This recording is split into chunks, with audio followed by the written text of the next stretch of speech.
Je suis à Cluj, ville de Roumanie, mais ville également peuplée par des Hongrois. Et aujourd'hui, j'ai le plaisir de vous annoncer qu'on va aller voir un village hongrois ethnique où la tradition folk est encore très vivante. Honnêtement, j'ai aucune idée de à quoi m'attendre. J'ai réservé l'aller-retour en taxi parce que j'ai pas trouvé quel transport public existe. Ça m'a coûté un bras. On va aller voir ça tout de suite.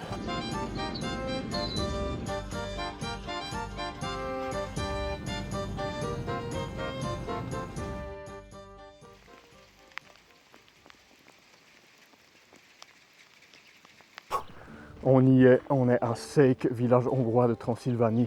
Et il n'y a personne. Qu'est-ce qui m'a pris de venir ici en pleine semaine? Tout est fermé. C'est pas la saison, vous me direz. On va quand même aller voir si un contact local, Jouja, est présente. On va aller voir à la commune. Ok, il se peut que je sois arrivé en avance. Il est 9h50 et ça ouvre probablement à 10h. Donc on va aller au café et on retentera notre chance après. Regardez le monument aux morts ici. János, István, Mihály, Daniel. Tout le monde, tout le village était hongrois.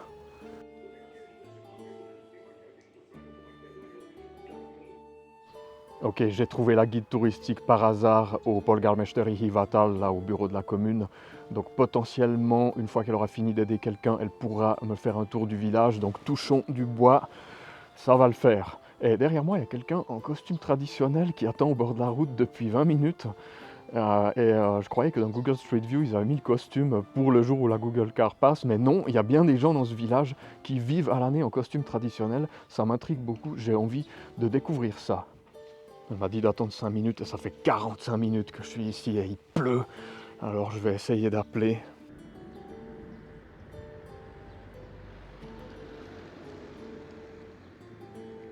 Ok, il est midi moins quart, je suis devant la commune toujours.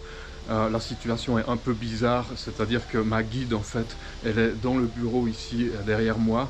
Et elle résout un problème informatique avec des collègues depuis 1h30. Donc il y a des collègues très sympathiques de la municipalité qui sont venus me proposer de me mettre à l'abri, qui m'ont offert le thé, etc. Mais la personne n'est pas disponible pour me faire le tour. Alors voilà, c'est un peu du tourisme différent, quoi. On visite les administrations communales des villages hongrois de Roumanie. Mais enfin pour le moment, comme on ne peut pas communiquer par téléphone à cause de mon téléphone étranger, eh ben je me fais balader dans les bureaux là où il y a quelqu'un de disponible et je ne sais pas si cette visite va pouvoir se faire. C'est bientôt la pause de midi. Voilà, donc on verra ce que ça donne. La guide Jouja ne souhaitait malheureusement pas apparaître dans la vidéo, on se contentera de sa voix, mais la visite a bien eu lieu et c'est ce qui compte. Cette église a été construite en 1241. Ce sont les cisterciens qui l'ont bâtie. Elle a brûlé dans les années 1770, mais elle a été reconstruite. C'est une basilique à 3 nefs avec un clocher. Ici en haut, on peut voir une représentation de Saint Barthélemy. C'est une figure importante ici. À Szék, la Saint-Barthélemy est célébrée le 24 août. Ce jour est important car le 24 août 1717, des brigands tatars ont attaqué notre village et pillé les habitations.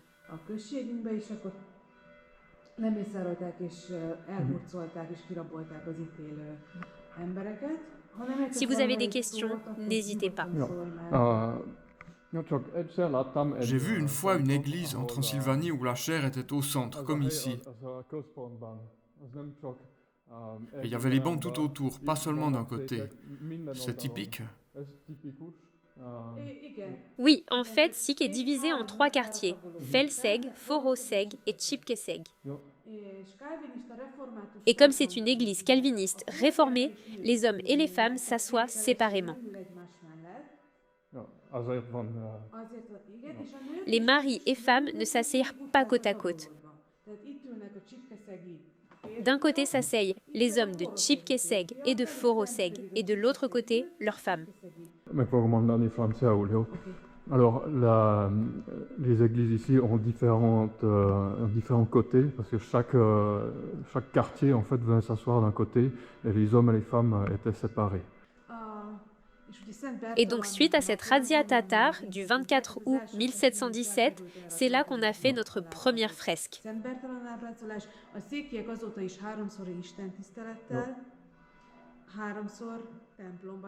Depuis cet événement, les habitants de Sikh viennent 3 fois à l'église ce jour-là. Et ils font un jeûne. Ils ne mangent rien ce jour-là en souvenir des événements tristes. Emlékeznek Donc la naissance de Jésus tout en haut. És a második? Mária megkoronázása. Le couronnement de Marie. Le troisième tableau représente 3 évêques. Il y a aussi une représentation de la Vierge Marie de l'autre côté qui trône avec 2 anges de chaque côté. Dans la niche d'Assise, on voit un saint de l'époque d'Arpad. Il s'agit soit de Saint Étienne, soit de Saint Laszlo. Mais hélas, on n'a pas pu l'identifier avec certitude. Comment s'appelle cet instrument en hongrois? Orgona. De quand date-t-il? Il est arrivé en 1717 aussi.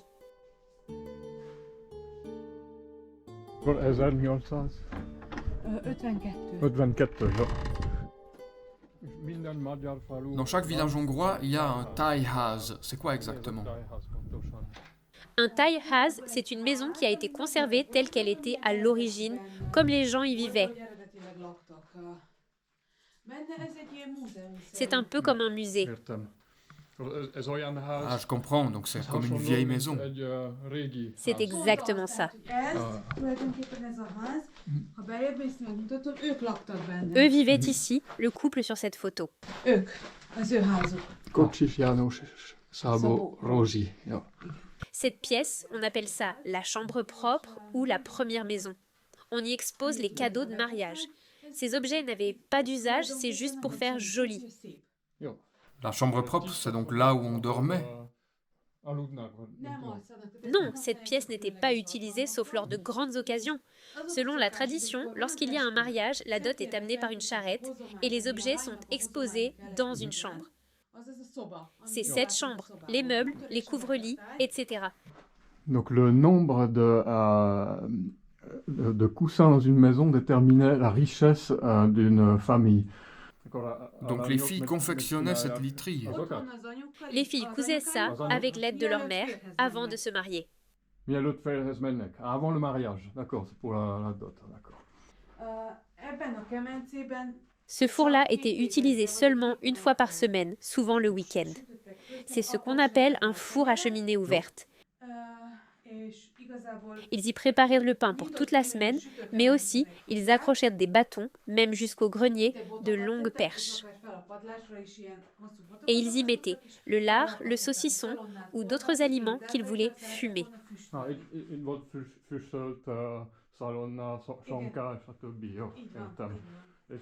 Donc on l'utilisait seulement une fois par semaine. En général, oui, car ça demandait beaucoup d'efforts pour chauffer le four. Donc on faisait le stock de pain une fois par semaine. Mais ce n'était pas strict. S'il n'y avait plus de pain, on en refaisait.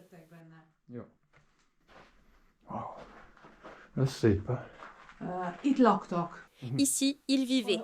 Là-bas, dans le coin, il y avait un autre poêle pour la cuisine quotidienne. Alors là, il y avait ici, à cet endroit, le fourneau qu'ils utilisaient tous les jours. Là, ils dormaient. Comme ils étaient nombreux, ils avaient aussi un lit là au milieu. On essayait de ranger au mieux pour que le plus de monde possible puisse tenir dans une seule pièce. Bien sûr, j'imagine que quand il faisait froid, on ne chauffait qu'une pièce et on faisait tout dans cette pièce.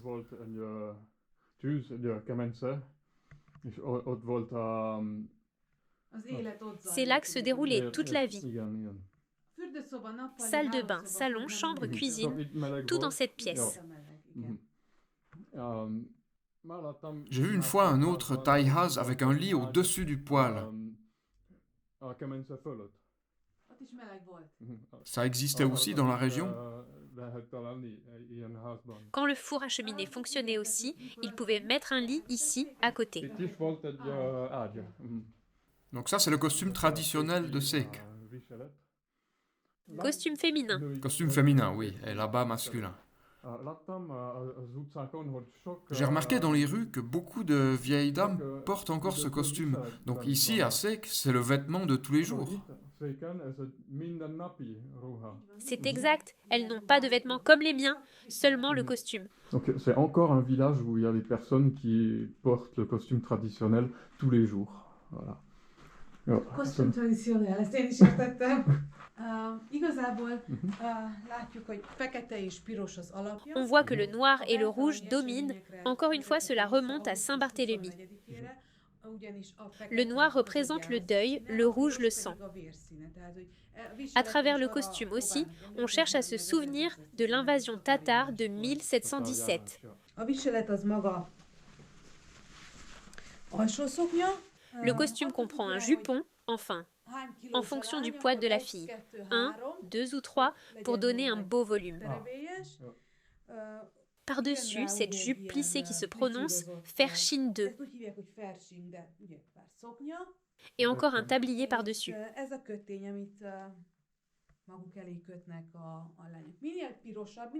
Plus il y a de rouge vif, plus c'est joyeux, plus c'est une tenue de semaine, j'entends par là, du lundi au vendredi si ce n'est pas une fête.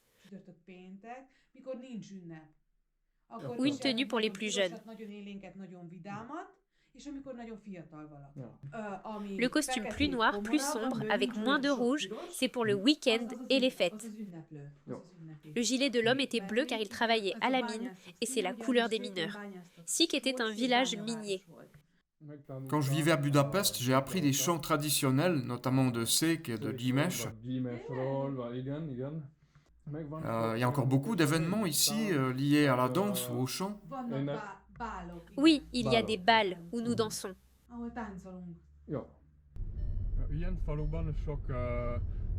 Est-ce qu'il y a beaucoup de familles qui vivent encore ici? Ou bien les gens partent tous vivre en ville et il ne reste plus que les personnes âgées? En fait, c'est très variable. Il y a eu une vague où tout le monde est parti vers les années 1960 sous le communisme. Et après le communisme, d'autres vagues de gens sont aussi partis? À vrai dire, il y en a de plus en plus qui reviennent. C'est calme, beau, paisible. Il n'y a pas tout le tumulte comme à Budapest, comme à Cluj-Napoca.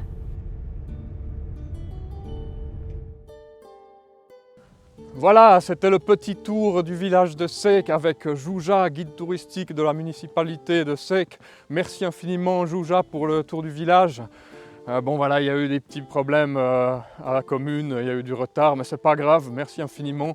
Si vous venez visiter ce village hongrois, bon déjà venez pas en mars-avril, venez plutôt en été et demandez Jouja sur le site de la commune, sék-sik.ro, section Touristika et Központ. Et là je suis dans le dernier endroit où Jouja m'a déposé à la fin du tour, je suis dans le marais, dans le bayou de Sék. Et on va aller voir la petite tour qui se trouve là-bas. Au fait, j'ai un nouveau micro. Salut toi,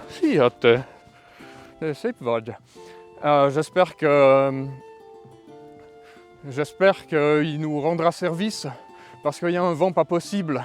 Et donc là, normalement, il ne devrait plus y avoir les bruits de vent des anciennes vidéos. Il y a un endroit que je voulais absolument vous montrer, malheureusement je n'ai pas pu aller parce que c'est fermé pour raison de mort du propriétaire, malheureusement, mes condoléances. C'est le Csipkaszeg, le musée donc où il y a plein de trucs folk, de violons, de costumes, de trucs de musique folk. C'était l'attraction que je voulais voir et malheureusement, le propriétaire est décédé et puis sa femme, sa veuve ne pouvait pas venir. Ou seulement le soir. Voilà, donc ça ne peut pas se faire malheureusement. Je vous montrerai quelques images de Google Maps de cet endroit magnifique. Alors là, on est... tiens, ça c'est une fenêtre à la hongroise. On est dans un poste d'observation, à mon avis pour les oiseaux. Et je vais vous montrer quel genre d'oiseaux on trouve ici. Donc des korcság, des cigognes, je sais plus. Il y a des oiseaux, je sais leur nom en hongrois et d'autres, je sais leur nom en français. Donc je vais vous mettre des images d'oiseaux qu'on trouve ici. Pourquoi s'il y a des chênes là? Est-ce que c'est quand ils chassent le faisan ou la perdrix? Hein, ils les mettent sécher ici. Je ne sais pas pourquoi il y a toutes ces chênes là. Eh bien, c'est pour faire un épouvantail fantôme avec le vent, ça fait secouer les chênes, puis ça fait fuir les nuisibles et les touristes. Je sais pas. En tout cas, je pense qu'on va rien voir à cette saison ici.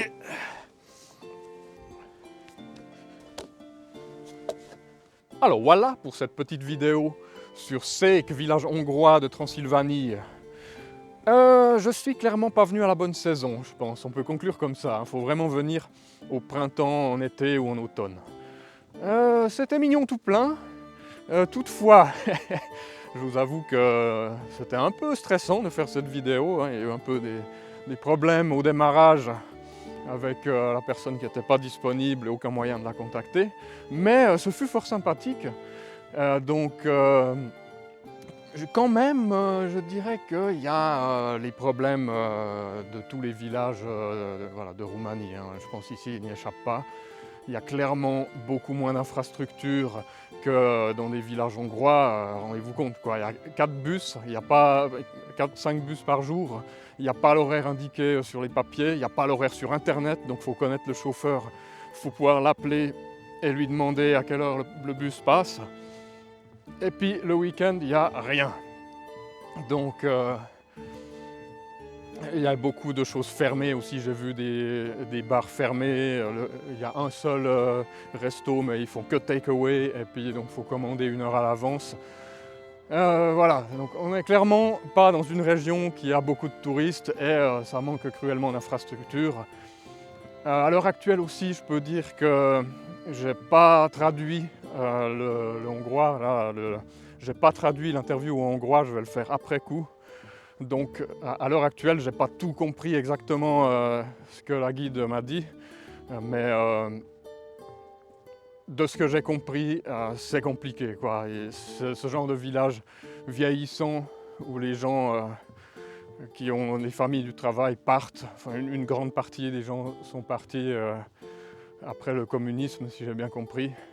Et donc voilà, là en face de moi, il y a un truc de Kürtös fermé, un petit bar fermé. Alors, par contre, ça veut dire que ces trucs-là existent et sont peut-être ouverts pour les locaux en été. Mais voilà, là, on n'est clairement pas à la bonne saison. Voilà, je reviens par la route principale à mon point de départ et là, à gauche, il y a un Kádár kocka avec des sourcils. Hein, c'est ce qu'on dit ici, les maisons vous regardent. Les Kádár kocka, ce sont ces maisons carrées avec 2 fenêtres qui donnent sur la route. Et donc quand les fenêtres sont ouvertes, la maison vous regarde, ou plutôt la néni qui est dedans vous regarde. Et quand les volets sont fermés, le Kádár kocka dort. Et quand il y a 2 petites fenêtres comme ça au-dessus, c'est un Kádár kocka qui a des sourcils. Et avec tout un système de stores, de volets et de différentes sortes de fenêtres, on peut faire des Kádár kocka qui regardent à gauche, des Kádár kocka qui clignent des yeux, etc. Bon, ça c'est moi qui ai inventé, c'est pas de la tradition locale. Ouais, je vais vous donner mes 50 bannis sur ce village. Je vais vous donner mes 2 centimes. I will give you my 2 cents, mais avec la monnaie roumaine. Sur ce village, donc, je sais pas si ça valait le déplacement, mais en même temps, c'est pas la bonne saison. Donc, il y a un truc.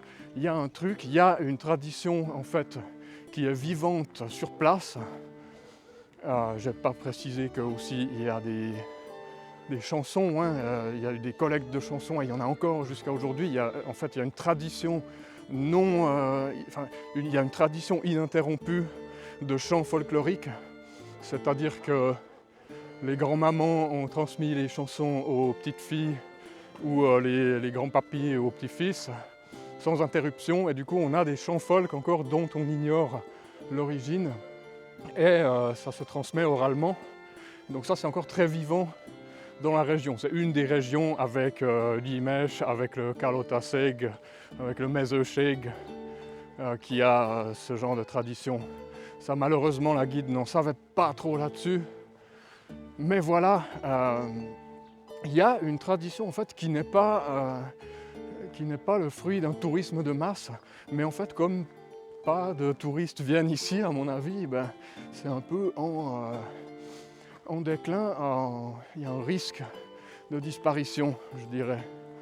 Et aussi avec une certaine génération qui disparaît. Donc merci aux collecteurs de chants qui récoltent les traditions de ces villages avant qu'elles ne disparaissent. Chose qu'on n'a malheureusement pas fait en Europe de l'Ouest, ou alors qu'on a fait trop tôt quand on n'avait pas encore les outils d'enregistrement modernes. Combien de ces maisons sont encore habitées, pensez?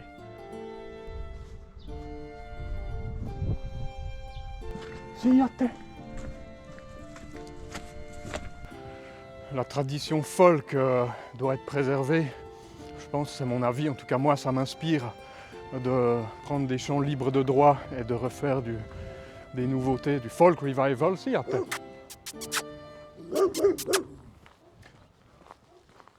Oh, dem ser jag Schweiz.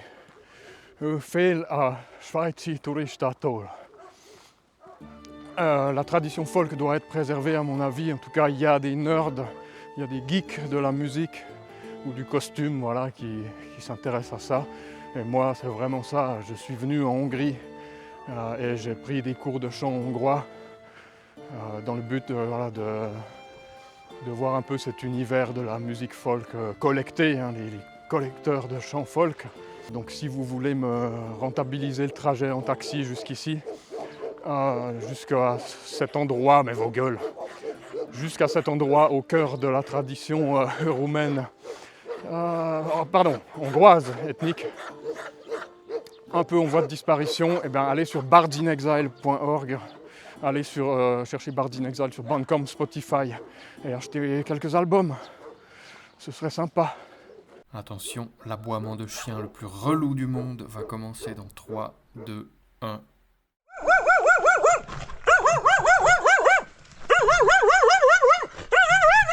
Et là, faut que je vous dise un truc qui s'est passé hors caméra, mais ta gueule. J'étais sur la route de Seek Plage, et il y a, je sais pas si vous voyez, il y a un petit vieux avec un vélo, je dis de manière sympa, il y avait un bachi à vélo, il y avait même 3 bachis à vélo, qui étaient hyper curieux de qu'est-ce que je faisais là avec une caméra. Ça fait qu'on commence à discuter, moi je dis que je viens de Suisse, que la tradition locale m'intéresse, que j'ai appris le hongrois et tout. Et ils me disent « Ah, super » et tout, puis d'un coup il y en a 2 au milieu de la phrase, ils partent. Et puis le 3e, il continue de rouler à vélo, moi je marche comme ça, la discussion continue. Puis tout à coup il accélère aussi, puis la discussion elle s'arrête, puis je les reverrai plus jamais, puis voilà. Puis en fait 5 minutes plus tard je les recroise, alors la discussion reprend comme si de rien n'était, et ceci plusieurs fois sur le chemin, c'était très malaisant quoi, c'était très bizarre. Mais peut-être que chez eux c'est normal quoi, ils se connaissent tous, alors ils se parlent, ils reprennent des conversations comme ça après 5 jours peut-être même. Alors voilà, puis finalement j'ai trouvé Seek Plage. Parce qu'il y a un lac pour se baigner à Seek. Voici une photo sur Google Maps en été, donc forcément... Imaginez, il faut de l'imagination, hein, mais j'utilise ça comme piscine. Pour les Valaisans qui me regardent, c'est un peu les îles seekiennes. Voilà, donc Bards in Exile, je reprends des chants, je fais du folk revival moi-même. J'ai repris des chants hongrois, notamment de ces régions, qui sont inexistants ailleurs. Si vous cherchez ces chants sur YouTube, il y a juste un Suisse qui a fait du folk revival dessus avec des synthés. Donc voilà. Il est enroué celui-là. Voilà qui conclut notre petit tour de Seek, village hongrois de Transylvanie. Et je suis en nage parce qu'il y a 100% d'humidité. Quand je m'arrête, je crève de froid et quand je marche, je crève de chaud. À bientôt dans un autre endroit à proximité. Le Vison te l'attachera. Vison te l'attachera. Pas de sandwich ni de plat déjà préparé ici à Seek, hein. C'est roots, hein. Ici on fait la cuisine soi-même. Donc la seule solution pour le dîner, 2 pauvres bananes, une bouteille d'eau et le pire taureau stashka que j'ai jamais vu. Regardez-moi stashka. Ingrédients. Huile de palme. Ouais, c'est compliqué là. Ouais. Je passe pas un super moment là. Les seules pâtisseries qu'il y a sont emballées dans du plastique et puis c'est les machins, vous savez, ces croissants qui sont vendus par paquet de 12 sous vide et qui se gardent 3 mois quoi. Là on est vraiment là-dessus. Bon appétit avec donc la haute gastronomie de fin fond de village. Il faut connaître une néni qui cuisine pour nous quand on vient dans des endroits comme ça. Voilà. Ciao, je salue tous les Séquiens et à plus.